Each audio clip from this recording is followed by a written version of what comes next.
لا تنسوا الإعجاب بالفيديو والاشتراك في القناة تشجيعا لنا لنستمر بنشر المزيد إن شاء الله.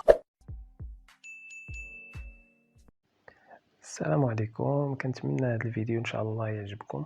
وكيف ما كتشوفوا اليوم كنتطرقوا لواحد الموضوع، واننا نغيروا الزاجه ديال المصباح ديالنا اللي مع المده كتخسر. يعني هما كيصنعوها من البلاستيك، فمع المده كتخسر وما كتولي دير واحد الطول اللي ضبابي. كيف ما كتشوفوا هنا، بعد ما حيدت هذيك القطعه اللي فوق من الحوض، كنبدل وكنحل هذيك القطعة البلاستيكية وكنحيدها وكندير قطعة ديال الزجاج حتى هي كتخدم.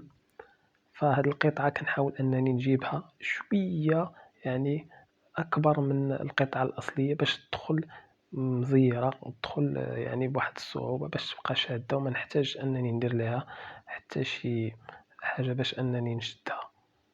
وكيف ما كتشوفوا هي كتخشى، يعني خاصها تجي يعني العبار يعني واحد شوية، يعني غير قليل قليل قليل قليل. ويمكن لكم كاع تصاوبوها يعني قد القطعة الأصلية وتشدوها بالسكوتش أو بالسيليكون، ماشي مشكل. يعني حتى هذه فكرة يمكن لكم ديروها.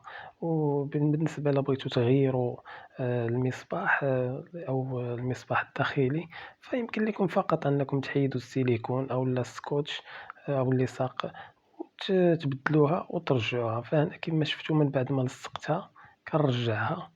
وقبل هذا هو المصباح الأول اللي كان عندي، يعني مصباح هذا المصباح يمكن لي أنني نديرو في الماء، ما كاين حتى شي مشكل. يعني هذا المصباح يعني مقاوم للمياه وكيشعل وسط الماء، ولكن المشكل في أنه فيه الضوء خافت بزاف.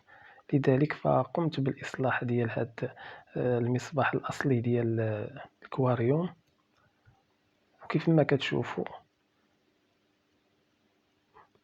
هذه هي النتيجة التي نقلب بعدها باش نصاوب البريزات ديال الضوء.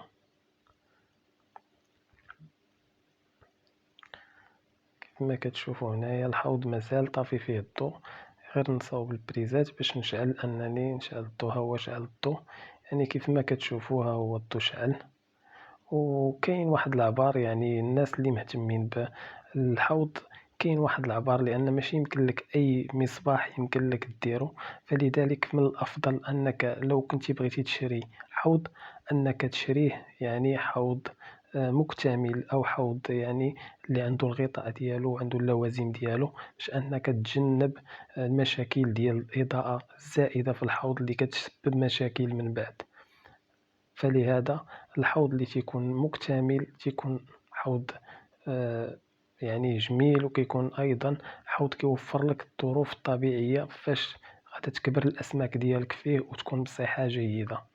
والضوء راه عنده المقياس ديالو، يعني كاينه واحد الشيمه اللي كاينه تقدر تجبدها من جوجل، اللي غتعطيك المقياس ديال كل لتر من الماء شحال تيخصو ديال الضوء. ويعني كاينه موجوده، وفقط البحث عليها غادي تلقاوها. وكما كتشوفوا هي البوله ديالنا شاعله. و... وهنايا كيف ما كتشوفوا هذا الفلتر، عفوا، هذا الفلتر يعني فين كيتصفى الماء، كدير ليه غير لاواط والبونج الا عندك البونج. هنا فين كتمر الاسلاك يعني بعيد عليه.